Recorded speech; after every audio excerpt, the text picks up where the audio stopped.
If you feel like the world is quietly shifting under your feet right now, you're not imagining it. Power is moving, money is repositioning, alliances are being tested. And while most Americans are focused on year-end distractions, major global players are making decisions that will shape U.S. influence, inflation, and security well into 2025.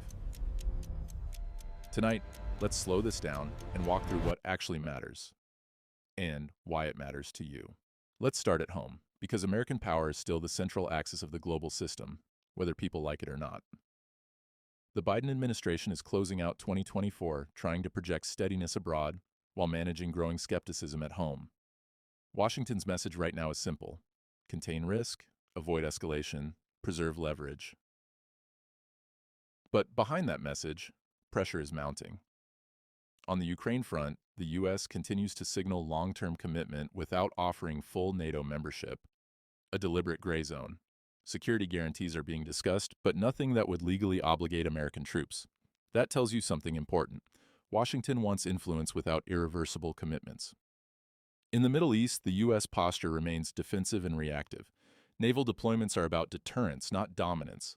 The administration is trying to prevent regional spillover while avoiding any move that drags America into another open-ended conflict, especially heading into an election year. For Americans, this matters because strategic restraint often comes with economic side effects: energy volatility, defense spending, and currency pressure. Zooming out, the global economy is ending 2024 on shaky footing. Growth is uneven, debt is heavy, confidence is thin.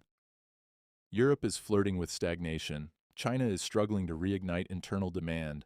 Developing economies are squeezed between high borrowing costs and weak export demand.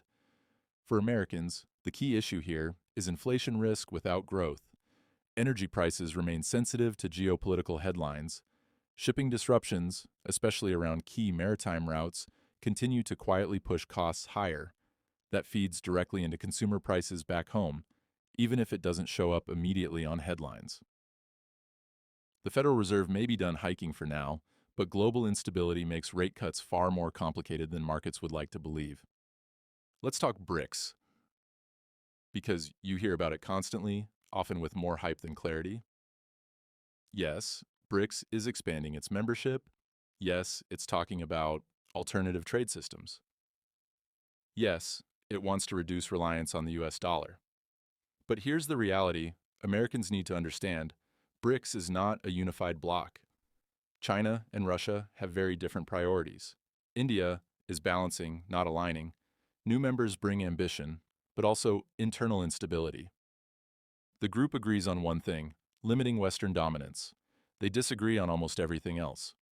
So while BRICS headlines may sound threatening, the real impact is slower and structural, not sudden or revolutionary. The dollar isn't being replaced, but it is being challenged at the margins.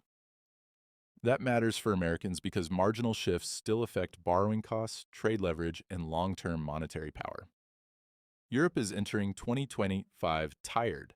High energy costs, weak industrial output, and rising political fragmentation are straining the European Union's ability to act decisively. Germany is struggling with growth. France is dealing with political instability. Eastern Europe remains laser-focused on security, not economics. For the U.S., Europe's weakness is a double-edged sword. On one hand, it keeps America indispensable. On the other, it forces Washington to shoulder more responsibility, militarily, financially, diplomatically. And Americans end up paying for that through defense budgets, trade imbalances, and diplomatic bandwidth. The Middle East remains volatile, but contained, for now. U.S. strategy is focused on preventing escalation rather than solving root causes. That means quiet diplomacy, visible deterrence, and limited engagement. Oil markets are reacting not to supply shortages, but to risk perception.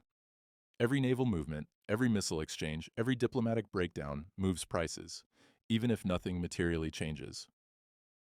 For Americans, this translates into one thing: energy sensitivity. Gas prices may stabilize, but they're sitting on geopolitical fault lines. China ends 2024 more cautious than confrontational. Beijing is managing economic stress at home while keeping pressure on Taiwan without triggering a crisis. Military signaling continues, but it's calibrated. designed to wear down confidence rather than provoke action.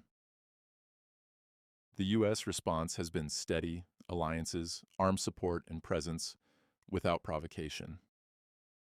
This quiet standoff matters deeply to Americans. The Indo-Pacific isn't just a military theater, it's the backbone of global trade, technology supply chains, and future growth. Any miscalculation there would hit U.S. markets fast.